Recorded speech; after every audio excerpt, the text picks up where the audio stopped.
የተወደዳችሁ እንዴት ናችሁ? ይህ አርትስ ስፔሻል ነው። ዋናና ጉዳዮች ድምጻዊ ቀመር ዩሱፍ በ50 ዓመታት የሙዚቃ ህይወት ጉዞዬ የመጨረሻዬ ነው ያለውን የሙዚቃ አልበም ለአድማጮች ሊያቀርብ ነው። ሐሙስ የተሰኘ ርዕስ የተሰጠው ተውኔት ከ20 ዓመታት በኋላ በድጋሚ በዕለተ ሐሙስ ለመድረክ በቃ። ድምጻዊ ሁኔ በላይ ግለ ታሪኩ ላይ ትኩረት ያደረገ መጽሐፍ ጽፏል። እነዚህንና ሌሎችንም የአርትስ ስፔሻል የኪነትና ኩነት መረጃዎች እናቀርብላችኋል። አብራችሁን ሆኖ በኢትዮጵያውያን የሙዚቃ አድማጮች ዘንድ በባህል ድምጻዊነቱ ዝነኛ የሆነው ድምጻዊ ሁኔ በላይ የጥበብና የህይወት ጉዞን የሚያስቃኝ አዲስ መጽሐፍ ለንባብ ሊያበቃ እንደሆነ ተሰምቷል። ፍኖተ ጥበብ የተሰኘ ርዕስ የተሰጠው መጽሐፉ ድምጻዊ ሁኔ በላይ ከተወለደበት ፍኖተ ሰላም እስከ አሜሪካ በሙዚቃ ህይወቱና በኑሮ ያሳለፈውን የህይወት ጉዞ የሚተርክበት ነው ተብሏል። በመጽሐፉ ዝግጅት ላይ ደራሲ አቤል ጋሼና መጋቢ ጥበባት አበራ አዳሙ በአርቶት ስራ ተሳትፈውበታል። መጽሐፉ በቅርቡ በኢትዮጵያ እንዲሁም ሰኔ 21 2025 በአሜሪካ የሙያ ባልደረቦቹ በተገኙበት ይመረቃል። ይሁኔ በላይ ከመጽሐፉ በኋላም አዲስ የሙዚቃ አልበሙን ለአድማጮች እንደሚያቀርብም አርትስ ስፔሻል ያገኘው መረጃ ያመለክታል። ሐሙስ የተሰኘ ርዕስ የተሰጠው ተውኔት ከ20 ዓመታት በኋላ በድጋሚ በዕለተ ሐሙስ ለመድረክ በቃ። አንጋፋው ከያኒ ተክሌ ደስታ ከዓመታት በፊት የተወነበትና በማስቀጠልም አዘጋጅ ሆኖ ብቅ ያለበት ሐሙስ ተውኔት ከ20 ዓመታት በኋላ ትላንትና ግንቦት 7 ቀን 2017 ዓ.ም በኢትዮጵያ ብሔራዊ ቲያትር ቤት ባልተለመደ መልኩ በአዘቦት ቀን ከቀኑ በ8 ሰዓት ላይ ለመድረክ በቅቷል። የሐሙስ ተውኔት ድርሰቱ የስዩም ተፈራ ሲሆን አዘጋጆቹ ደግሞ ተክሌ ደስታና ተስፋዬ ሲማ ናቸው።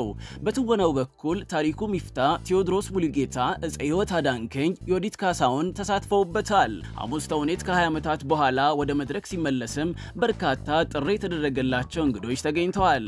ተውኔቱ በቋሚነትም በዕለተ ሐሙስ ከቀኑ 8 ሰዓት ጀምሮ መድረኩን ይቀጥላልም ተብሏል።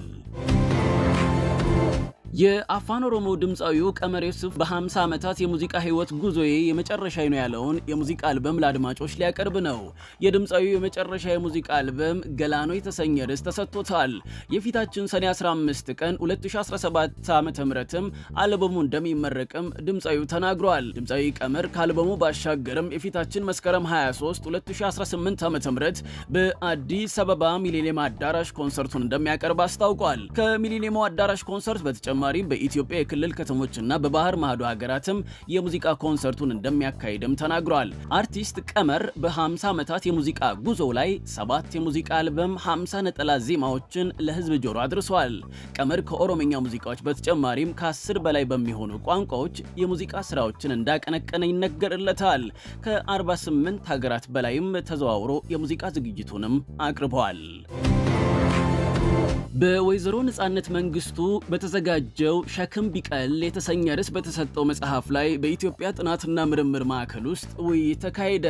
በዕለቱም በኢትዮጵያ አብዮት የትግል ቅጥልጥሎሽ ውስጥ የሴቶች ጥያቄ ምን ነበር? እንዴትስ ተመልሷል አሊያም ተከልሷል? አሁንስ የት ደርሷል? ይህን ከዘመን ዘመን የተሻገረ ወሳኝ ሆነት ይህ መጽሐፍ እንዴት ያየዋል? በሚል መነሻ ሐሳብ ቀርቦ ውይይት ተካሂዷል። ይህ ለውይይት የቀረበ መጽሐፍ ዋና ይዘቱ ምንድነው? አርትስ ስፔሻል የመጽሐፉን አዘጋጅ የሆኑትን ወይዘሮ ነጻነት መንግስቱን ጠይቀዋል። ከኤሌመንተሪ ጀምሮ እስከ ዩኒቨርሲቲ በተለይም ደግሞ የቴጌመነን ትምህርት ቤት የነበረውትን የአዳሪ ትምህርት ቤት ህይወትን በደንብ ገልጻል እና ከዛ ወደ ከዩኒቨርሲቲ ደግሞ አብዛኛው የፖለቲካ ትምህርት ቤት ነበር ማለት ይቻላል። ከቀለም ትምህርቱ የበለጠ እሱን በደንብ ያስቀምጣል። ከዛ በኋላ ወደ ትግል ህይወት መግባቴን ወደ ትግል ከገባ በኋላ ደግሞ በህቡ ሰራ የነበረውን ሌሎችም ጓዶቼ ሴትም ወንዶችም ጓዶቼ በህቡ ያገኘኋቸው ጋር የነበረን ህይወት እሱን ይተርካል።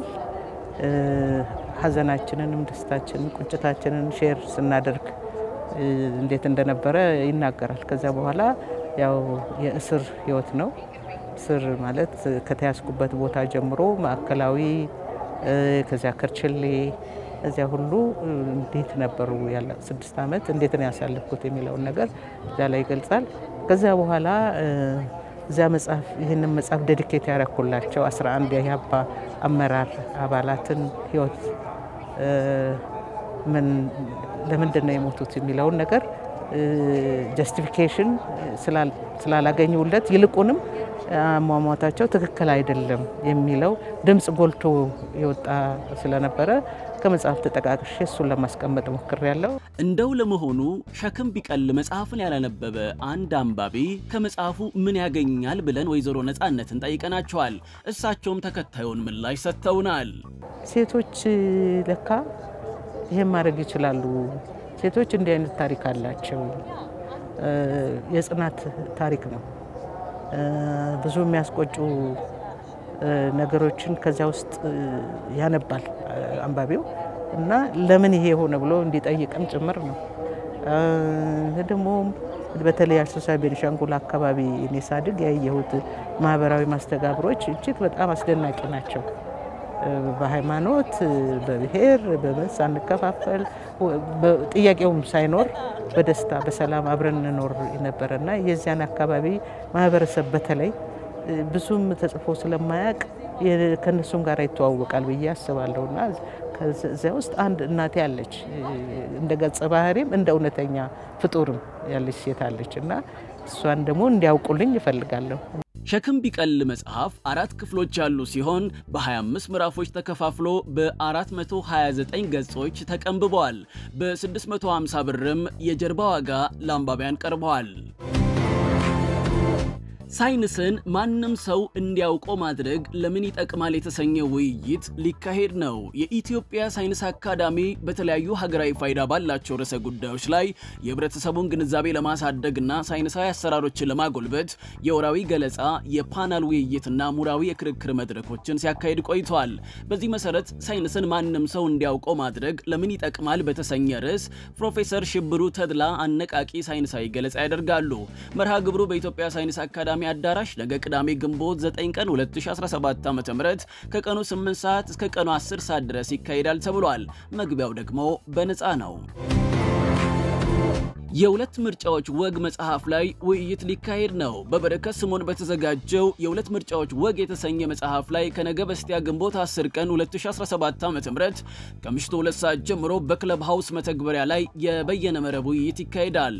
የኢትዮጵያ ቡክ ፎረም አሰናጆችና ተሳታፊዎች በ1997 እና በ2002 ዓ.ም በተደረጉ ሀገራዊ ምርጫዎች ዙሪያ የኢህአዴግ ቁልፍ ሰው በነበሩት አቶ በረከት ስምኦን በተጻፈው መጽሐፍ ዙሪያ የኢትዮጵያ ቡክ ፎረም አሰናጆችና ተሳታፊዎች ውይይት እንደሚያደርጉ ተናግረዋል። ክቡራትና ክቡራን ተመልካቾቻችን ከአርትስ ቴሌቪዥን የአርትስ ስፔሻል የኪነትና ኩነት መረጃዎች ይህንን ይመስሉ ነበር። ስለተከታተላችሁን እናመሰግናለን።